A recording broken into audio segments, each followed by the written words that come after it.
বিশ্ববাসী আমি গণ অধিকার পরিষদ থেকে বলছি যে আপনারা শান্তির হাত বাড়িয়ে জাতিসংঘ তৈরি করছে। জাতিসংঘে হয় কি হয়, আমাদের দেশের সৈন্য, বিভিন্ন দেশের সৈন্য সেখানে মজুদ, তারা শান্তি রক্ষা পায়।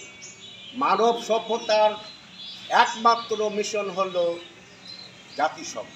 জাতিসংঘ আজকে নীরব কেন? ফিলিস্তিনের উপর যে আত্মঘাতী নির্যাতন, সেখানকার মানুষের উপর যে নির্যাতন, এই নির্যাতন কি জাতিসংঘ দেখছে না? আমরা জাতিসংঘের উদ্দেশ্যে বলতে চাই, আপনার বন্দুক, রাইফেল আর পারমাণবিক শক্তির বিরুদ্ধে যদি বাঙালি একবার খেপে, বাঙ্কুয়া দিয়া ইনশাআল্লাহ জান দেব, তবু মান দেব না। আমাদের ইসরায়েল ভাইয়েরা, ওরা মানব সভ্যতার মানব সভ্যতাকে সামনে রেখে ধর্ম, মত, বিভিন্ন জিনিস বাদ দিয়ে আপনারা মানব সভ্যতাকে সামনে রেখে সেখানে বিচারে আসুন। তাদের বিচার করতে হবে। ইসরায়েলের ইয়াহু এপিয়া পাইছে কি?